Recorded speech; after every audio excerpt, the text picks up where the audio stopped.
Today's video is sponsored by Squarespace, the cleanest, simplest way to build a beautiful website like this. You guys can check it out for free by heading over to squarespace.com/Jonathan Morrison. Yo guys, Jonathan here, closing out the year with some of my favorite tech of 2018. Now to clarify, this is in no particular order, nor was it necessarily what I think is the best. It was just what I use the most.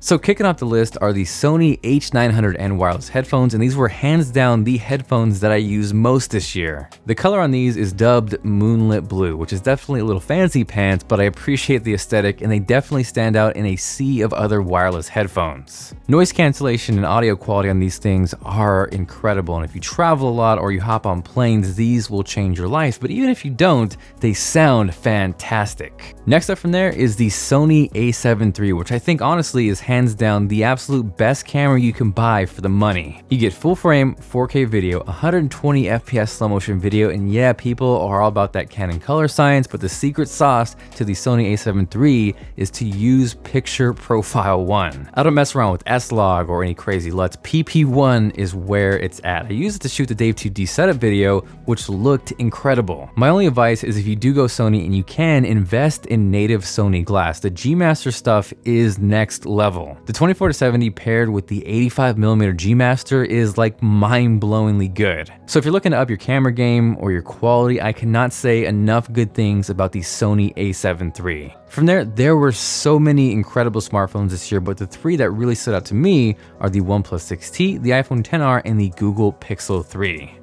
I like the OnePlus 6T because I think hands down for the price, it is the best value out right now. They are packing so much into this phone for a relatively low price compared to the other flagships that it's almost not fair. This specifically is the McLaren edition, but if you're just looking for the baseline OnePlus 6T, I think it's a fantastic value.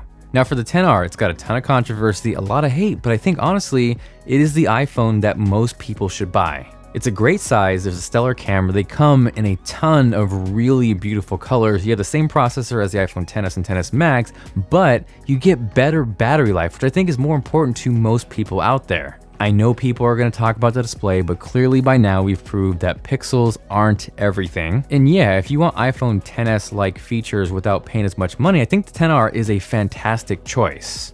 Now for the Pixel 3, yeah, there was a ton of drama and controversy and problems and quality control, but there's no denying how great that camera is. Because of that, I always need to have a Pixel on me. I think the frustration with most people with the Pixel 3 is that if there was a company to take out Apple, Google is the company to do that. They have the resources, the money. So yeah, even with those problems, the Pixel 3 is special to me. I think the camera is that good. Speaking of phones, I think my favorite phone accessory, and this is great because it works with a ton of different phones, is the Moment case paired with their amazing lenses. The wide angle lens is amazing, but I really like the combo of the telephoto lens paired with the iPhone XR because you're getting portrait telephoto mode on steroids. Because of the single lens and because of how portrait mode works on the iPhone XR, you actually get a lower aperture, so you're getting better low light performance. The only problem is you were missing that telephoto length, but not when you add this. Next from there, for those that caught my recent video on the Jellyfish by LumaForge, that thing changed my life. It's a 120 terabyte server that is packing crazy bandwidth, super fast speeds, 8 10 gig Ethernet ports that hooks up to our entire office and allows us to work together seamlessly. With that, this guy here I think had a similar effect on my mobile workflow because this is a 7.6 terabyte external SSD. Yes, 7.6 terabytes. That's not a mistake. It's bus powered, which